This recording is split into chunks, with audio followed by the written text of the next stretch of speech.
കണ്ണൂർ ജില്ലയിൽ ആലക്കോടിനടുത്ത് തേർത്തല്ലി എന്ന സ്ഥലത്ത് താമസിക്കുന്ന ശ്രാമ്പിക്കൽ മറ്റത്തിൽ ശ്രീ ദേവസ്യയുടെ വീട് ആണിത്. ഈ വീട് സ്ഥിതി ചെയ്യുന്നത് ആലക്കോട് പഞ്ചായത്തിൽ തേർത്തല്ലി എന്ന സ്ഥലത്തു നിന്നും പയ്യന്നൂർക്ക് പോകുന്ന വഴി 600 മീറ്റർ വന്നു കഴിയുമ്പോൾ മൗവത്താനി എന്ന സ്ഥലത്താണ് ഈ വീട് സ്ഥിതി ചെയ്യുന്നത്. നമസ്കാരം. ശ്രാമ്പിക്കൽ കുടുംബാംഗങ്ങളെ പരിചയപ്പെടുത്തുന്ന ഈ പരമ്പരയിൽ നമ്മളിന്ന് പരിചയപ്പെടുന്നത് കണ്ണൂർ ജില്ലയിൽ ആലക്കോടിനടുത്ത് തേർത്തല്ലി എന്ന സ്ഥലത്ത് താമസിക്കുന്ന ശ്രാമ്പിക്കൽ മറ്റത്തിൽ, ആലമറ്റത്ത് താമസിച്ചിരുന്ന, അതുകൊണ്ട് ആലമറ്റം എന്നുള്ളൊരു പേരൂടെ ഇവിടെ പ്രസ്താവിക്കേണ്ടിയിരിക്കുന്നു, മറ്റത്തിൽ ശ്രീ സെബാസ്റ്റ്യനെയാണ് പരിചയപ്പെടുന്നത്. ദേവസ്യ എന്നാണ് അദ്ദേഹത്തെ നാട്ടിൽ വിളിക്കുന്നത്. ഇദ്ദേഹത്തെ കുടുംബത്തെയുമാണ് നമ്മളിന്ന് പരിചയപ്പെടുന്നത്. ഇദ്ദേഹത്തിൻ്റെ ഒരു പൂർവ്വചരിത്രം നമ്മൾ പറഞ്ഞു കഴിഞ്ഞാൽ, ശ്രാമ്പിക്കൽ യോഹന്നാന് 3 ആൺമക്കളാണ് ഉണ്ടായിരുന്നത്. അതായത് അതിൽ തൊമ്മൻ്റെ മകനാണ് കുര്യൻ. കുര്യൻ്റെ ഭാര്യ ഉളനാട് ഔസേപ്പറമ്പിൽ ഏലിയായിരുന്നു. കുര്യൻ നേരത്തെ മരിച്ച് പോയതുകൊണ്ട് ഭാര്യ ഏലി ഈ മകൻ മിഖായേലിനെയും ആയിട്ട് തിരിച്ച് ഔസേപ്പറമ്പിലെ വീട്ടിലേക്ക് വരികയുണ്ടായി. മിഖായേലിന് വിവാഹപ്രായമായപ്പോൾ വലിയ വൈക്കാട്ടെ മറിയം എന്നൊരു അവകാശി പെണ്ണിനെ കൊണ്ട് വിവാഹം കഴിപ്പിക്കുകയും അങ്ങനെ വലിയ വൈക്കാട്ട് എത്തിയ അവർ മറ്റത്തിൽ പുരയിടത്തിൽ അവർ താമസമാക്കുകയും ചെയ്തു. ഈ മിഖായേലിന് കുര്യൻ എന്നൊരു മകൻ ഉണ്ടായി. അദ്ദേഹത്തിൻ്റെ ഭാര്യ ഉള്ളനാട് കളപ്പുരയ്ക്കൽ അന്നയാണ്. ഇവർക്ക് 3 മക്കളാണ് ഉണ്ടായിരുന്നത്. അതിൽ മൂത്തയാൾ മിഖായേൽ. അവർ പാറേക്കുടി എന്നുള്ള നാമധേയത്തിൽ അറിയപ്പെടുന്ന ഫാമിലിയുടെ പിതാമഹനാണ്. രണ്ടാമത്തെ ആൾ ചെറിയാൻ, മറ്റത്തിൽ തന്നെ ആ തറവാട്ടിൽ തന്നെ താമസമാക്കിയയാളാണ്. മൂന്നാമത്തെ ആൾ ആലമറ്റം എന്ന സ്ഥലത്തേക്ക്, ഇസഹാക്ക് എന്നാണ് പേര്, അദ്ദേഹം ആലമറ്റം എന്ന സ്ഥലത്തേക്ക് താമസം മാറ്റിയതിനാൽ മറ്റത്തിൽ എന്നുള്ള വീട്ടുപേരിൻ്റെ കൂടെ ആലമറ്റം എന്നിങ്ങോട്ട് കൂട്ടിച്ചേർപ്പെട്ടു. അദ്ദേഹത്തിൻ്റെ ഭാര്യ അന്ന മൂക്കൻ തോട്ടത്തിൽ, അവനാടുള്ള മൂക്കൻ തോട്ടത്തിൽ കുടുംബാംഗമാണ്. ഇവർക്ക് 7 മക്കളാണ് ഉണ്ടായിരുന്നത്. അതിൽ ഒരാണ് മാത്രമേ ഉണ്ടായിരുന്നുള്ളൂ. അതിലേറ്റവും ഇളവനായ കുഞ്ഞ് എന്ന് വിളിക്കുന്ന ജോസഫ് മാത്രം.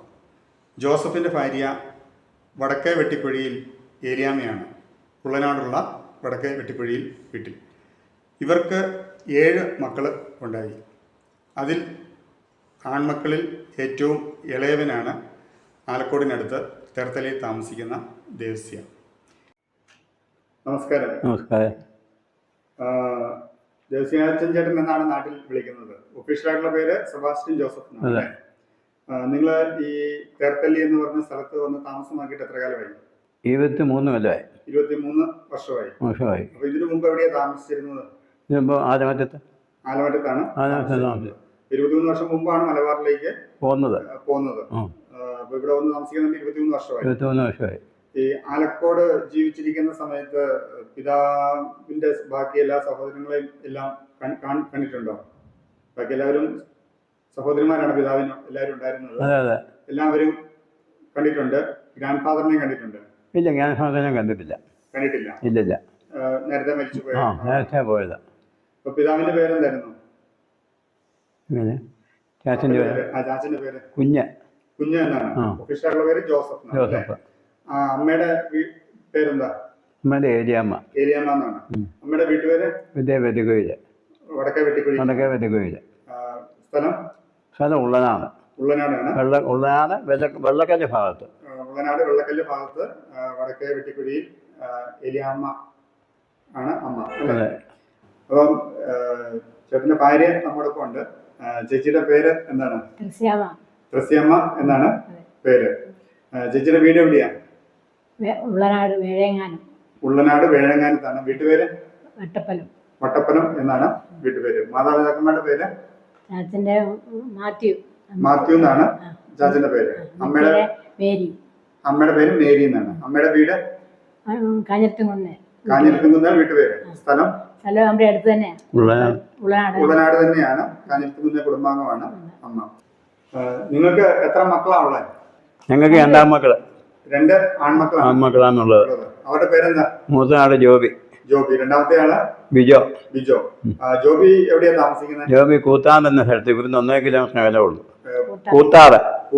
കൂത്താട് കൂത്താട് എന്ന സ്ഥലത്താണ് ജോബി താമസിക്കുന്നത്. അതായത് ഈ തേർത്തലി അടുത്ത് തന്നെയാണ് ഈ സ്ഥലം. ജോബി എന്ത് ചെയ്യുന്നു? ജോബി കൃഷിപ്പണി. കോഴി ഫാം ഒക്കെ ആയിട്ടുണ്ട്. കോഴി ഫാം സ്വന്തമായിട്ട് നടത്തുന്നുണ്ട്. അതെ. ഭാര്യയുടെ പേര് സൗമ്യ. സൗമ്യയുടെ വീട്ടുപേരെന്താ? ഇടമുളയില്. സ്ഥലം പ്രാപ്പോയില്. അടുത്ത പ്രാപ്പോയിലാണ് അവരുടെ വീട്. അവർക്ക് എത്ര കുട്ടികളുണ്ട്? അവർക്ക് ഒരു കൊച്ച്. ഒരു കുട്ടിയാണ്. പേരെന്താ? ഇതിന്റെ അനിറ്റ. എന്ത് ചെയ്യുന്നു? അനിറ്റ 10ാം ക്ലാസ്സിൽ പരീക്ഷ എഴുതിയിരിക്കുന്നു. 10ാം ക്ലാസ്സിൽ പരീക്ഷ കഴിഞ്ഞിട്ടിരിക്കുന്നു. രണ്ടാമത്തെ മകന്? രണ്ടാമത്തെ മകന് 3 പിള്ളേര്. പേരെന്തായിരുന്നു? പേര് ബിജോ. ബിജോയ്ക്ക് 3 കുട്ടികളാണ്. 3 കുട്ടികള്. ബിജോയുടെ ഭാര്യയുടെ പേര് അനു. എന്നാണ്. അനുവിന്റെ വീട് എവിടെയാ? അനുവിന്റെ വീട് ചെമ്പന്തൊട്ടി. വീട്ടുപേര്? വീട്ടേ കുഴിയാത്ത. അവർക്ക് എത്ര മക്കൾ? 3 മക്കളാണ്. 3 മക്കളാണുള്ളത്. മക്കളുടെ പേര് മൂത്ത ഏബൽ. Andrea, Olivia. 3 ഞാൻ മൂത്ത ആണ്. ഏബലാണ്. ഇടത്തും കൂടെ എന്താ പെൺമക്കള്. ആൻഡ്രിയായും ഒലിവിയായും പെൺമക്കള്. എവിടെയാ താമസിക്കുന്നത്? ഇപ്പോ യുകെയിലാണ്. അവിടെ ജോലി സംബന്ധമായിട്ട് കുടുംബം എല്ലാം അവിടെയാണ്. അവിടെയാ. കുട്ടികളും ഭാര്യയെല്ലാം ഇല്ലാതെ. അവരെന്താ ജോലി ചെയ്യുന്നത്? അവന് ഹോട്ടലിലെ ഷെഫായിരുന്നു. മാനേജറായിരുന്നു. ഭാര്യ നേഴ്സാണ്. അവര് യുകെയിലാണ് ഇപ്പം ജോലി ചെയ്തുകൊണ്ടിരിക്കുന്നത്. 2 ആൺമക്കൾ മാത്രമാണ് നിങ്ങൾക്ക് ഉള്ളത്. നിങ്ങൾ എത്ര മക്കളായിരുന്നു? 12 മക്കളാണ്. അതിനകത്ത് ചേച്ചി എത്രാമത്തെ ആളാണ്? മൂന്നാമത്തെ ആള്. എത്ര ആണും എത്ര പെണ്ണും ഉണ്ട്? 8 പെണ്ണും 4 ആണും. 8 പെണ്ണും 4 ആണും. നിങ്ങളുടെ സഹോദരിമാരില് 5 പേര് സിസ്റ്റേഴ്സ് ആണ് അല്ലേ? അപ്പം 3 പേര് ഒരേ സഭയിൽ തന്നെയാണ്. ഒരേ സഭയിൽ തന്നെയുള്ള സിസ്റ്റേഴ്സിന്റെ പേരെന്ന് പറയാമോ? സിസ്റ്റർ ആലി, സിസ്റ്റർ പെണ്ണമ്മ, സിസ്റ്റർ അന്നക്കുട്ടി. അങ്ങനെ 3 സിസ്റ്റേഴ്സ് ആണ്. 3 പേരും എവിടെയാ സേവനം ചെയ്യുന്നത്? മൂത്തത് ഇറ്റലിയിലാണ്. സിസ്റ്റർ ആലി ഇറ്റലിയിലാണ്. പെണ്ണമ്മ സ്പെയിനിലാണ് രണ്ടാമത്തെ സിസ്റ്റർ സേവനം ചെയ്യുന്നത്. മൂന്നാമത്തേത് ഒറീസ ഇന്ത്യ തന്നെയാണ്. മൂന്നാമത്തെ സിസ്റ്റർ സേവനം ചെയ്യുന്നത്. ഇവര് 3 പേരും ഒരേ സഭയിലുള്ള ആൾക്കാരാണ്. ഇനി അടുത്ത 2 പേര് വേറൊരു സഭയിലാണ് സേവനം ചെയ്യുന്നത്. അവർ ഏത് കോൺഗ്രിഗേഷൻ ആണ്? പ്രസന്റേഷൻ കോൺവെന്റ് മിഷണറീസ് ആണ് അവരും അല്ലേ? അവരുടെ പേരെന്ന് പറയാമോ? ട്രീസ. സിസ്റ്റർ ട്രീസ എന്നാണ്. സിസ്റ്റർ ട്രീസ എവിടെയാ സേവനം ചെയ്യുന്നത്? ഇപ്പം ബാംഗ്ലൂരാണ്. ചേർന്നത് കോഴിക്കോടായിരുന്നു. ഇപ്പം ബാംഗ്ലൂരാണ് വർക്ക് ചെയ്യുന്നത്. അടുത്ത സിസ്റ്റർ ലൂസി. സിസ്റ്റർ ലൂസി എവിടെയാ സേവനം? Daughters of Mary. എവിടെയാ സേവനം ചെയ്യുന്ന സ്ഥലം? ഫ്രാൻസിലാണ്. അപ്പം സിസ്റ്റേഴ്സ് കുറച്ചുപേര് വിദേശത്താണ് അല്ലേ? പിന്നെ ചേച്ചിയുണ്ട്. ചേച്ചിയുടെ ഇളയത്തിങ്ങൾ വേറെ വിവാഹം കഴിപ്പിച്ചവരുണ്ട് ഇല്ലേ? അവരുടെ പേരൊന്ന് പറയാമോ? ഗ്രേസി. എവിടെയാ വിവാഹം ചെയ്തിരിക്കുന്നത്? ഇടമറയിലാണ് കെട്ടിച്ചിരിക്കുന്നത്. വീട്ടുപേര്? കാരമുള്ളിൽ നിന്നാണ് വീട്ടുപേര്. ഭർത്താവിന്റെ പേര്? കുട്ടിച്ചൻ എന്നാണ് ഭർത്താവിന്റെ പേര്. അവർക്ക് എത്ര മക്കളുണ്ട്? അവർക്ക് 3 പേര്. 3 മക്കളാണ് ഉള്ളത്. ഒരു സഹോദരി കൂടെയുണ്ട് അല്ലേ? സഹോദരിയുടെ പേര് മീന എന്നാണ് സഹോദരിയുടെ പേര്. എവിടെയാ വിവാഹം ചെയ്തിരിക്കുന്നത്? പ്ലാസനാലാണ് വിവാഹം ചെയ്തിരിക്കുന്നത്. വീട്ടുപേര്? നെല്ലിവേലി. ഭർത്താവിന്റെ പേര്? സിജി എന്നാണ് ഭർത്താവിന്റെ പേര്. അവർക്ക് എത്ര മക്കളുണ്ട്? അവർക്ക് 3 ആൺമക്കൾ മാത്രമേ അവർക്ക് ഉള്ളൂ. ചേച്ചിക്ക് 4 സഹോദരന്മാരാണ് ഉള്ളത് അല്ലേ? അതിനകത്ത് ഏറ്റവും മൂത്തത് ആരാണ്? ജോസ്. ജോസ് എവിടെയാണ് താമസിക്കുന്നത്? വേഴങ്ങാനത്താണ് താമസിക്കുന്നത്. അദ്ദേഹത്തിന്റെ ഭാര്യയുടെ പേര് ടെസ്സി എന്നാണ്. ടെസ്സിയുടെ വീട്ടുപേരെന്താ? ചങ്ങനാശ്ശേരിയിൽ നിന്നാണ്. സ്ഥലം തീക്കോയിലാണ് അവിടെ സ്ഥലം. അവർക്ക് എത്ര മക്കളുണ്ട്? അവർക്കോ? ടെസ്സിക്ക് ഒരാണും 3 പെണ്ണും. അങ്ങനെ 4 മക്കളാണ് ഉള്ളത്. അതിന് താഴെയുള്ള സഹോദരന്റെ പേരെന്താ? ടോമി എന്നാണ്. ടോമി എവിടെയാണ് താമസിക്കുന്നത്? വട്ടപ്പുറത്ത് തറവാട്ട് വീട്ടിൽ തന്നെയാണ്. വേഴങ്ങാനത്ത് തന്നെ താമസിക്കുന്നത്. അദ്ദേഹത്തിന്റെ ഭാര്യയുടെ പേര്? ജെസ്സി. ജെസ്സി. ഗസ്സിയുടെ വീട് എവിടെയാ? ജെസ്സിയുടെ വീട്ടുപേര് മൂഴിയാങ്കൽ. മൂഴിയാങ്കിൽ നിന്നാണ്. വീട്ടുപേര് സ്ഥലം പൂഞ്ഞാറ്. പൂഞ്ഞാറാണ് സ്ഥലം. അവർക്ക് എത്ര മക്കളുണ്ട്? ടോമിക്ക് ആ 3 പെൺമക്കള്. 3 പെൺമക്കൾ മാത്രമേ അവർക്ക് ഉള്ളൂ. അതിന് താഴെയുള്ള സഹോദരന് മാത്തുക്കുട്ടി. മാത്തുക്കുട്ടി. മാത്തുക്കുട്ടി എവിടെയാ താമസിക്കുന്നത്? കയ്യൂര്. കയ്യൂരാണ് താമസിക്കുന്നത്. അവർ ഭാര്യയുടെ പേര് ലിസി. ലിസി. ലിസിയുടെ വീട് മാനത്തൂര്. മാനത്തൂർ. വീട്ടുപേര് വട്ടോത്തെ. വട്ടോത്ത്. അവർക്ക് എത്ര മക്കളുണ്ട്? അവർക്ക് 4 പെൺപിള്ളേര്. 4 പെൺപിള്ളേര് മാത്രമേ അവർക്കുള്ളൂ. അതിന് താഴെയുള്ള സഹോദരന് മൈക്കിൾ. മൈക്കിളിനാണ്. വിവാഹം കഴിച്ചതാണോ? ഇല്ല, വിവാഹം കഴിച്ചില്ല. നടക്കാൻ ബുദ്ധിമുട്ടുണ്ട്. അതുകൊണ്ട് വീൽ ചെയറിലേ നടക്കത്തുള്ളൂ. തറവാട്ട് വീട്ടിൽ തന്നെയാണ് അദ്ദേഹം ഉള്ളത്. അദ്ദേഹത്തിന് എത്ര വയസ്സുണ്ട്?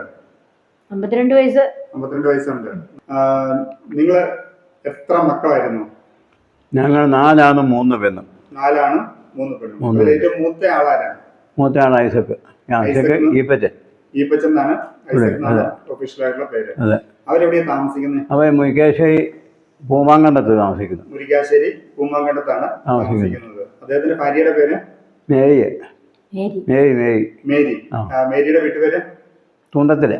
തുണ്ടത്തിൽ. സ്ഥലം കൈപ്പഴങ്ങാണ്, അല്ലെങ്കിൽ ആക്കുളം. കൈപ്പങ്ങാടാണ് അവരുടെ വീട്. ഐസക്കിന്റെ താഴെയുള്ള സഹോദരൻ ആരാണ്? തോമസ്. തോമസ്. കുഞ്ഞുകുട്ടി. കുഞ്ഞുകുട്ടി എന്നാണ് വിളിക്കുന്നത്. അവരെവിടെയാ താമസിക്കുന്നത്? അവർ അതിനോട് അടുത്ത് തന്നെ, പൂമാങ്കണ്ടത്ത് തന്നെയാണ്. പൂമാങ്കണ്ടത്ത് തന്നെയാണ് അവരും താമസിക്കുന്നത്. അവർക്ക് അവരുടെ ഭാര്യയുടെ പേരെന്താ? തെയ്യാമ്മ. തെയ്യാമ്മ എന്നാണ് അവരുടെ ഭാര്യയുടെ പേര്. അവരുടെ വീട്ടുപേര് തോന്നിക്കുഴിയില്. തോന്നിക്കുഴിയിൽ നിന്നാണ് വീട്ടുപേര്. സ്ഥലം കൊടുമ്പിടി. കൊടുമ്പിടി. അവർക്ക് എത്ര മക്കളുണ്ട്? എങ്ങനെ? അവൾക്കോ? അവൾക്ക് ഒരാണും 2 പെണ്ണും. ഒരാണും 2 പെണ്ണും. ഐസക്കിന് എത്ര മക്കളുണ്ട്? ഐസക്കിന് 5 പേര്. 2 പേര്. 5. 2 ആണും 3 പെണ്ണും. 2 ആണും 3 പെണ്ണും. മൂന്നാമത്തെ സഹോദരന്റെ പേരെന്താ? മൂന്നാമത്തെ സഹോദരൻ മൈക്കിൾ. മൈക്കിൾ എന്നാണ്. അദ്ദേഹം ഇപ്പൊ എവിടെയാ താമസിക്കുന്നത്? West Germany. വെസ്റ്റ് ജർമ്മനിയിലാണ് അദ്ദേഹം താമസിക്കുന്നത്. പോയത് 67 പോയതാ. 1967 പോയതാ. ജർമ്മനിക്ക് പോയതാ. നാട്ടിലേക്ക് ഇടയ്ക്ക് വരാറുണ്ട്. ഒന്നുണ്ട്. വർഷങ്ങൾക്കിടയ്ക്ക് വരുന്നുണ്ട്. ഒന്നുണ്ട്. അദ്ദേഹം വിവാഹം ചെയ്തല്ലേ? അതെ അതെ. അദ്ദേഹത്തിന്റെ ഭാര്യയുടെ പേര്? അദ്ദേഹത്തിന്റെ ഭാര്യയുടെ ബ്രിജിറ്റ്. ബ്രിജിറ്റ് എവിടെയാണ്? ജർമ്മൻകാരത്തി തന്നെയാണ്. ജർമ്മൻകാരത്തിയാണ് ബ്രിജിറ്റ്.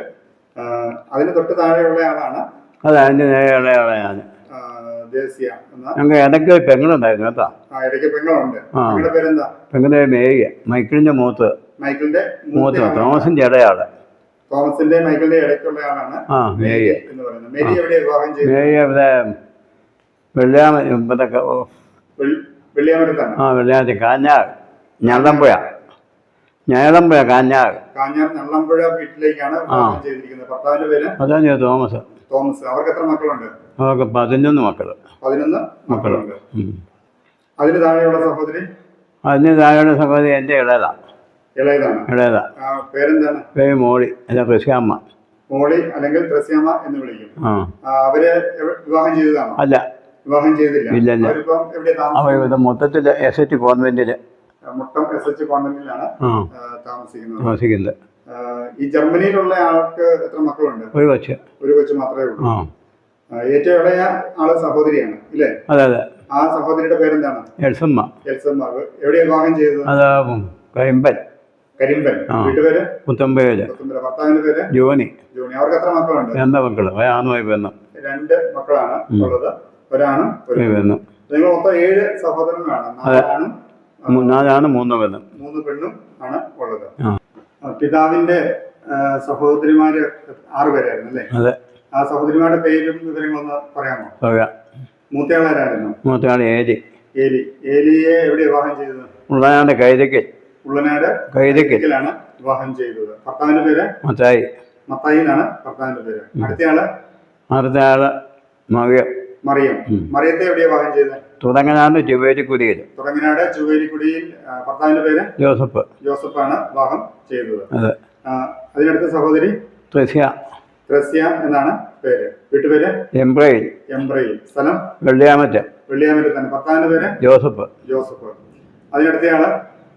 അത് നേരത്തെയുള്ള റോസ. റോസ എവിടെ വിവാഹം ചെയ്തത്? മറ്റത്തിൽ ഗതിച്ച് കല്യാണം കഴിച്ച് വിട്ടതാണ്. അതിനുശേഷം ഭർത്താവ് മരിച്ച ശേഷം വീണ്ടും മറ്റത്തിലേക്ക് ആലോചിച്ചോട്ട് വന്നു. അതായത് തിരിച്ച് സ്വന്തം വീട്ടിലേക്ക് വന്നു. അവരെവിടെയാ താമസിക്കുന്നത്? അവർ ഇപ്പം കുടിയാമലയാണ് താമസിക്കുന്നത്. കണ്ണൂർ ജില്ലയിൽ കുടിയാമല. കുടിയാമലയിലാണ് താമസിക്കുന്നത്. ഭർത്താവിന്റെ പേര്? ഭർത്താവിന്റെ വർക്കി എന്നാണ് ഭർത്താവിന്റെ പേര്. അതിനടുത്ത സഹോദരി? അടുത്ത സഹോദരി അന്ന. അന്ന എവിടെ വിവാഹം ചെയ്തത്? പുല്ലുരാമ്പാറ മുരിങ്ങയില്. പുല്ലുരാമ്പാറ മുരിങ്ങയിലാണ് വീട്ടുപേര്. പുല്ലുരാമ്പാറ എന്ന് പറഞ്ഞ സ്ഥലം കോഴിക്കോട് ജില്ലയിലാണ്. കോഴിക്കോട് ജില്ലയിലാണ്. മുരിങ്ങയിലാണ് വീട്ടുപേര്. ഭർത്താവിന്റെ പേര്? ഭർത്താവിന്റെ പേര് ജോസഫ്. ഇതിന്റെ ഏറ്റവും ഇളയ സഹോദരി? ഏറ്റവും ഇളയ സഹോദരിയുടെ പേരെന്താ? ബ്രിജിത്ത എന്നാണ്. ഭർത്താവിന്റെ പേര്? ജോസഫ്. വിവാഹം കഴിപ്പിച്ചത് വേഴാങ്ങാനം വരിക്കയില്. വരിക്കൽ കുടുംബത്തിലേക്കാണ് വിവാഹം കഴിപ്പിച്ചത്. ഈ പള്ളിയുമായിട്ടോ സാമൂഹികപരമായിട്ടോ രാഷ്ട്രീയപരമായിട്ടോ എന്തെങ്കിലുമൊക്കെ പ്രവർത്തനങ്ങളുണ്ടോ ചേട്ടന്? പള്ളിയായിട്ടുണ്ട്. പള്ളിയിലെ കമ്മിറ്റിക്കാരാണ്. പരീക്ഷ കൗൺസിൽ നാട്ടിലായിരുന്നപ്പോൾ അവിടെയും കഴിക്കാനായിരുന്നു. ആ കമ്മിറ്റിക്കാരൻ ഞാൻ ഇപ്പൊ ഇവിടെ വന്നിട്ട് വരെ. നാട്ടിലായിരുന്നപ്പോഴും ആയിരുന്നു, ഇവിടെ വന്നിട്ട് വരെ. നാട്ടിലായിരുന്നപ്പോ ഏതായിരുന്നു ഇടവക? എരുവാലി. അതെ, ജിയോവാലി. ഇപ്പോൾ ഇവിടുത്തെ ഇടവക ഏതാ? മേരിഗിരി ഇടവകയാണ്. അപ്പൊ ആ ഇടവകയുടെ പാരിഷ് കൗൺസിൽ മെമ്പറും കൈക്കാരനും ഒക്കെ ആയിട്ട് പാരിഷ് കൗൺസിൽ മെമ്പറായിട്ട് സേവനം ചെയ്തിട്ടുണ്ട്. നിലവിലും പാരിഷ് കൗൺസിൽ മെമ്പറാണോ? അതെ, വർഷങ്ങളായിട്ട് പാരിഷ് കൗൺസിൽ മെമ്പറായിട്ട് സേവനം ചെയ്യുന്നുണ്ട്. വേറെ എന്തെങ്കിലും വേദാടം പഠിപ്പിക്കുക അങ്ങനെ എന്തെങ്കിലും പ്രവർത്തനങ്ങൾ? പ്രത്യേകിച്ചൊന്നും രാഷ്ട്രീയപരമായിട്ട് പ്രവർത്തനങ്ങളോ സാമൂഹ്യപരമായിട്ടോ? കൃഷിപ്പണിക്ക് പോകുന്നുണ്ട്. കൃഷിപ്പണിയുണ്ട്. നമ്മുടെ പ്രധാന തൊഴിൽ കൃഷിയാണ്. കൃഷിയിലെ അവാർഡ് കിട്ടിയിട്ടുണ്ട്. അവാർഡ് പൊന്നാടെ ഷീൽഡൊക്കെ കിട്ടിയിട്ടുണ്ട്. ആലക്കോട് പഞ്ചായത്തിന്റെ ആയിട്ട് ജാതി കൃഷിക്ക് മികച്ച ജാതി കർഷകൻ എന്നുള്ള നിലയിൽ ജാതിയാണോ പ്രധാനമായിട്ടുള്ള? ജാതി ഉണ്ട്. ഞാൻ തന്നെ ചെയ്ത കൃഷിയാണ്. എല്ലാ വകയുണ്ട്. എന്നാൽ ജാതിയാണ് മെയിനായിട്ടുള്ളത്. പ്രധാനമായിട്ടുള്ള കൃഷി ജാതിയാണ്. അതെ, മികച്ച ജാതി കർഷകൻ എന്നുള്ള അവാർഡ് ആലക്കോട് പഞ്ചായത്തിന്റെ കിട്ടി. എത്ര തവണ ലഭിച്ചിട്ടുണ്ട്? ഒരു തവണ കിട്ടി. ഏത് വർഷമാണ് ലഭിച്ചത്? 5 കൊല്ലം കഴിഞ്ഞു. 5 വർഷങ്ങൾക്ക് മുമ്പ് മികച്ച ജാതി കർഷകനുള്ള അവാർഡ് കിട്ടിയതാ. അതിന് ഷീൽഡ് വന്ന് പൊന്നാടെ അണിയിച്ച് പേപ്പർ ന്യൂസ് പോലും ഉണ്ടായിരുന്നു. വേറെ എന്തെങ്കിലും അവാർഡ് കൃഷിക്കായിട്ടൊക്കെ ലഭിച്ചു? കൃഷിക്ക് മറ്റു അവാർഡുകളില്ല. ഇല്ലില്ല. വേറെ സാമൂഹ്യ പ്രവർത്തനത്തില്ല. അല്ലാതെ ദൈവത്തിന്റെ ഒരു സന്ദേശം എനിക്ക് കിട്ടിയിട്ടുണ്ട്. കർത്താവും വെളിപ്പെടുത്തല്. എന്ത് ഞാൻ എനിക്ക് അസുഖമായിട്ടൊക്കെ എറണാകുളം ഡിസ്ട്രിക്ട് ഹോസ്പിറ്റലിൽ കിടക്കായിരുന്നു. എറണാകുളം ഡിസ്ട്രിക്ട് ഹോസ്പിറ്റലിൽ കിടക്കുക. ഇവളും ഉണ്ട്, ഏറ്റവും മൂത്ത സഹോദരനും ഉണ്ട്. അങ്ങനെ കിടക്കുമ്പോൾ എനിക്ക് രണ്ടുപേരുടെ സഹായം കൊണ്ട് എത്തി നടക്കാൻ മേലായിരുന്നു.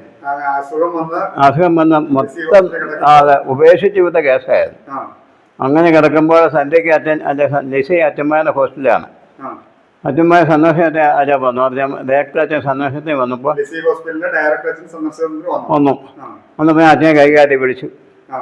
പറഞ്ഞ അച്ഛൻ വന്നു. എന്താണെന്ന് ചോദിച്ചാൽ പിന്നെ നാളെ എൻ്റെ ഓപ്പറേഷൻ അച്ഛൻ എനിക്ക് വേണ്ടി പ്രാർത്ഥിക്കണമെന്ന് അച്ഛനോട് പറഞ്ഞു. അച്ഛനോട് പറഞ്ഞു. ഡയറക്ടർ അച്ഛനുണ്ട്. അച്ഛൻ തല കൈവച്ചു പ്രാർത്ഥിച്ചു. അതിനുശേഷം നീ ഒന്നുകൊണ്ട് ഭയപ്പെടേണ്ട, കർത്താവ് നിന്നോട് കൂടെയുണ്ട് എന്ന് അച്ഛൻ പറഞ്ഞു. എന്നിട്ട് അച്ഛൻ പോയി. ആശ്വാസം വാക്ക് എന്നിട്ട് അച്ഛൻ പോയി.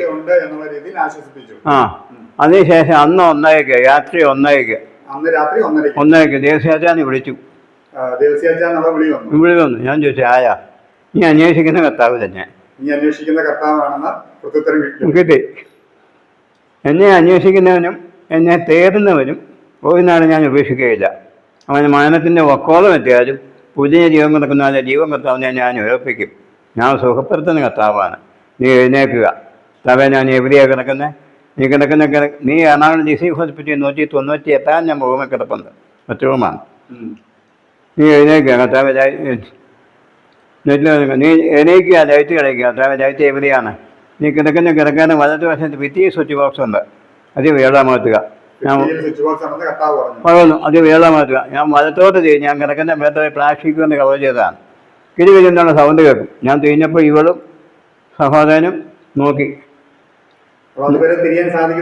അല്ല തിരിഞ്ഞു. അയ്യോ എൻ്റെ താങ്ങി പിടിക്കുമ്പോഴേ ഏറ്റവും തിരിഞ്ഞ. ഞാൻ ബെഡ് അങ്ങോട്ട് തിരിഞ്ഞു. മറ്റൊരു കഴിഞ്ഞ് സ്വിച്ച് ഓഫ് ആക്കാൻ ഓണാക്കാൻ അവന് മറ്റൊരു കഴിഞ്ഞ് ഞാൻ സന്ധി പോയി കേട്ടു. ഞാൻ തപ്പി ആദ്യത്തെ സ്വിച്ച് എന്നിട്ട് തപ്പി ആദ്യത്തെ സ്വിച്ച് ഏതാ ഏത് സ്വിച്ചെന്ന് ചോദിച്ചു. ആദ്യത്തെ സ്വിച്ച് എന്ന് പറഞ്ഞു. ആദ്യത്തെ സ്വിച്ച് ഓണാക്കി. ആ കത്താവ് പറഞ്ഞു ആദ്യത്തെ സ്വിച്ച്.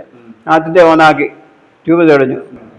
നീ കണ്ണു നോക്കുക, എഴുന്നേക്കുക, ഞാൻ സുഖപ്പെടുത്തുന്ന കത്താവാണ്. താവിൻ്റെ വെളിപ്പത്തിലേക്ക് കിട്ടി. ഇല്ലായിരുന്നു. എഴുക്കാൻ പറഞ്ഞു.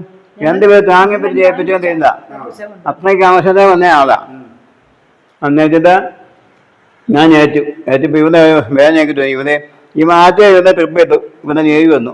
പിന്നെ ഇവിടെ എത്തും, എന്നിട്ട് ഞെഴി വന്നു. അത് കഴിഞ്ഞിട്ട് ഞാൻ ഇവിടെ കയറ്റിക്കൊടുത്തു. അതായത് രണ്ട് കൈയിലും ട്രിപ്പിട്ട് നീര് വന്നു. അത് കഴിഞ്ഞിട്ട് കൈയുടെ മുകളിൽ കയറ്റി കൊടുത്തു. ഞാൻ എണീക്കുമ്പോഴേക്ക് ഇവരെ വേദന തോന്നി. ഞാൻ ഇങ്ങനെ തൂത്ത് ഒന്നുമില്ല. എന്നിട്ട് ദേശം ചോദിച്ചു നീ എങ്ങോട്ടാ? ഞാൻ എനിക്കിങ്ങനെ ദർശനം ഉണ്ടായി. ഞാൻ ഏറ്റവും മൂത്ത സഹോദരൻ ചോദിച്ചു എങ്ങോട്ടാ നീ പോകുന്നത്? എനിക്കിങ്ങനെ അതെ എനിക്കിങ്ങനെ ദർശനം ഉണ്ടായി. ഞാൻ പോവാ. നീ എങ്ങോട്ടാ പോകുന്നത്? ഞാൻ ബാത്റൂമിനെ രക്ഷാക്കിയാ പോകും. നീ എങ്ങും പോകാൻ ഉപയോഗിക്കാൻ പറഞ്ഞ കഥയെ പിടിച്ചിരുത്തി. സഹോദരൻ പിടിച്ചിരുത്തി. അതായത് മേലാതെ കിടക്കുന്ന ആൾ എണീറ്റ് പോകുന്നു. പോയത് കണ്ടപ്പോ സഹോദരനെ നീ എങ്ങും പോകണ്ടെന്ന് പറഞ്ഞ് കട്ടിലെ പിടിച്ചിരുത്തി. പിറ്റേ ദിവസം നേരം എടുത്തു കഴിഞ്ഞപ്പോൾ ഇവിടെ അനിയത്തി അവിടുത്തെ നേഴ്സാണ്. ജിസി ഹോസ്പിറ്റലിലെ നേഴ്സാണ്.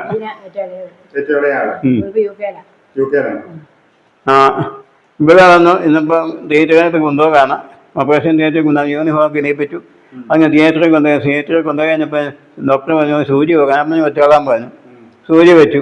അതായത് സുഖപ്പെട്ട് കഴിഞ്ഞിട്ടും അല്ല ഇത് സുഖത്തിൽ കത്താവല്ലോ. സുഖപ്പെടുത്തിയ ഡോക്ടർ പ്രത്യേകിച്ച് വന്നില്ലല്ലോ. അതെ തിയേറ്ററിലേക്ക് കൊണ്ടുപോകുന്നു. ചെന്ന് കഴിഞ്ഞപ്പോൾ ഞാൻ സൂചി വെക്കാൻ ഡോക്ടറിന് ആവശ്യപ്പെടുന്നു. ഞാൻ പറഞ്ഞു വെച്ചോളാൻ പറഞ്ഞു.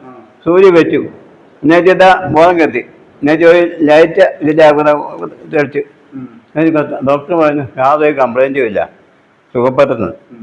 അതുവരെയുള്ള പ്രശ്നങ്ങൾ എന്തായിരുന്നു? അത് ഭയങ്കര വേദനയായിരുന്നു, ചങ്കരി വേദനയായിരുന്നു.